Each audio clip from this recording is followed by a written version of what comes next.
ఈ రోజు కూడా తాడిపత్రిలో మా కార్యకర్తను చంపేశారు. చంద్రబాబు నాయుడు గారు ఓర్పు సహనంతో మమ్మల్ని ఉండమన్నారు కనుక ఓర్పు సహనంతో ఉన్నాం.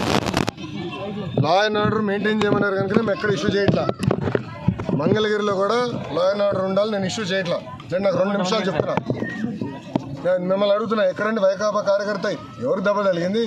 ఎవరిని చంపాం? మేము ఒక్కడి జోలికి వెళ్ళాం. మేము వాళ్ళు ముగ్గురు మమ్మల్ని చంపి తిప్పి మా పైన ఆరోపణ చేస్తాం కరెక్ట్ కాదు.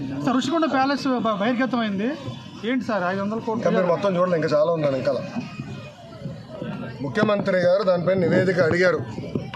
ఎంత ఖర్చు అయింది, దేనికి ఖర్చు పెట్టారు, మొత్తం డీటెయిల్స్ అడిగారు. ఇంకా రావాల్సిన అవసరం ఉంది. ఇదే కాదు, ఇలా చాలా కట్టినట్టున్నారు. అన్ని వివరాలు వచ్చిన తర్వాత ప్రజల ముందర పెడతాం. వాళ్ళ ఇంట్లో కూడా ఫర్నిచర్ 46 కోట్లు ఉందంట. మరి కోడెల శివప్రసాద్ గారు అదే కేసులో ఆత్మహత్య చేసుకున్నారు.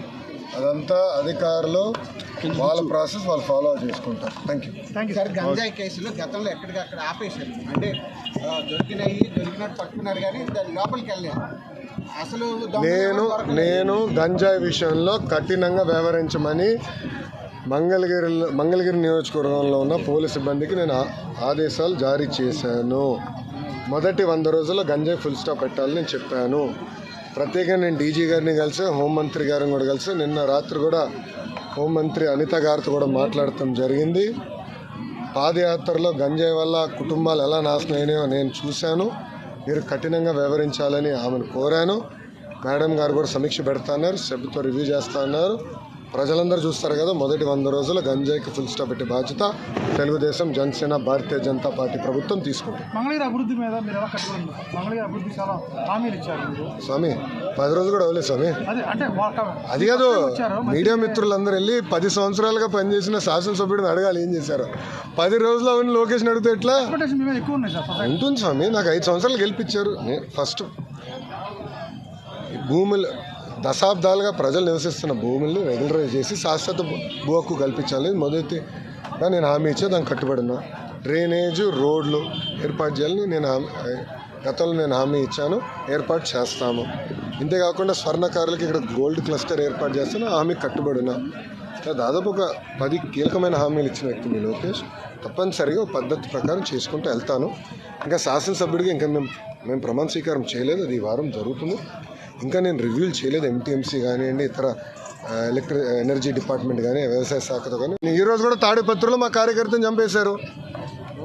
చంద్రబాబు నాయుడు గారు ఓర్పు సహనంతో మమ్మల్ని ఉండమన్నారు కనుక ఓర్పు సహనంతో ఉన్నాం. లా అండ్ ఆర్డర్ మెయింటైన్ చేయమన్నారు కనుక మేము ఎక్కడ ఇష్యూ చేయట్లా. మంగళగిరిలో కూడా లా అండ్ ఆర్డర్ ఉండాలి, నేను ఇష్యూ చేయట్లా. నాకు 2 నిమిషాలు చెప్తున్నా. నేను మిమ్మల్ని అడుగుతున్నా, ఎక్కడండి వైకాపా కార్యకర్త? ఎవరికి దెబ్బ తగిలింది? ఎవరిని చంపాం? మేము ఒక్కడి జోలికి వెళ్ళాం. మేము వాళ్ళు ముగ్గురు మమ్మల్ని చంపి తిప్పి మా పైన ఆరోపణ చేస్తాం కరెక్ట్ కాదు. రుషికొండ ప్యాలెస్ బహిర్గతమైంది ఏంటి సార్? 500 కోట్లు. ఇంకా మీరు మొత్తం చూడలేదు, ఇంకా చాలా ఉన్నాను. ఇంకా ముఖ్యమంత్రి గారు దానిపైన నివేదిక అడిగారు. ఎంత ఖర్చు అయింది, దేనికి ఖర్చు పెట్టారు, మొత్తం డీటెయిల్స్ అడిగారు. ఇంకా రావాల్సిన అవసరం ఉంది. ఇదే కాదు, ఇలా చాలా కట్టినట్టున్నారు. అన్ని వివరాలు వచ్చిన తర్వాత ప్రజల ముందర పెడతాం. వాళ్ళ ఇంట్లో కూడా ఫర్నిచర్ 46 కోట్లు ఉందంట. మరి కోడెల శివప్రసాద్ గారు అదే కేసులో ఆత్మహత్య చేసుకున్నారు. అదంతా అధికారులు వాళ్ళ ప్రాసెస్ వాళ్ళు ఫాలో చేసుకుంటారు. Thank you sir. గంజాయి కేసులు గతంలో ఎక్కడికక్కడ ఆపేశారు, అంటే దొరికినట్టు పట్టుకున్నారు కానీ లోపలికి వెళ్ళారు. అసలు నేను గంజాయి విషయంలో కఠినంగా వ్యవహరించమని మంగళగిరి నియోజకవర్గంలో ఉన్న పోలీసు సిబ్బందికి నేను ఆదేశాలు జారీ చేశాను. మొదటి 100 రోజుల్లో గంజాయి ఫుల్ స్టాప్ పెట్టాలని నేను చెప్పాను. ప్రత్యేకంగా నేను డీజీ గారిని కలిసి హోంమంత్రి గారిని కూడా కలిసి నిన్న రాత్రి కూడా హోంమంత్రి అనిత గారితో కూడా మాట్లాడటం జరిగింది. పాదయాత్రలో గంజాయి వల్ల కుటుంబాలు ఎలా నాశనం అయినాయో నేను చూశాను. మీరు కఠినంగా వ్యవహరించాలని ఆమెను కోరాను.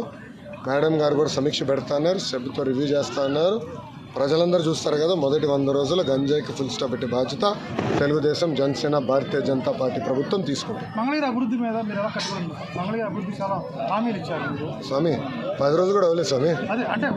అది కాదు, మీడియా మిత్రులందరూ వెళ్ళి 10 సంవత్సరాలుగా పనిచేసిన శాసనసభ్యుడిని అడగాలి ఏం చేశారు. 10 రోజులు అవన్నీ లోకేష్ని అడిగితే ఎట్లా ఉంటుంది స్వామి? నాకు 5 సంవత్సరాలు గెలిపించారు. ఫస్ట్ భూములు దశాబ్దాలుగా ప్రజలు నివసిస్తున్న భూముల్ని రెగ్యులరైజ్ చేసి శాశ్వత భూ హక్కు కల్పించాలి. మొదటిగా నేను హామీ ఇచ్చే దానికి కట్టుబడినా. డ్రైనేజ్, రోడ్లు ఏర్పాటు చేయాలని గతంలో నేను హామీ ఇచ్చాను, ఏర్పాటు చేస్తాము. ఇంతేకాకుండా స్వర్ణకారులకి ఇక్కడ గోల్డ్ క్లస్టర్ ఏర్పాటు చేస్తున్న హామీకి కట్టుబడి ఉన్నా. ఇలా దాదాపు ఒక 10 కీలకమైన హామీలు ఇచ్చిన వ్యక్తి మీ లోకేష్. తప్పనిసరిగా ఒక పద్ధతి ప్రకారం చేసుకుంటూ వెళ్తాను. ఇంకా శాసనసభ్యుడిగా ఇంకా మేము ప్రమాణ స్వీకారం చేయలేదు, అది ఈ వారం జరుగుతుంది. ఇంకా నేను రివ్యూలు చేయలేదు, ఎంటీఎంసీ కానివ్వండి, ఇతర ఎనర్జీ డిపార్ట్మెంట్ కానీ వ్యవసాయ శాఖతో కానీ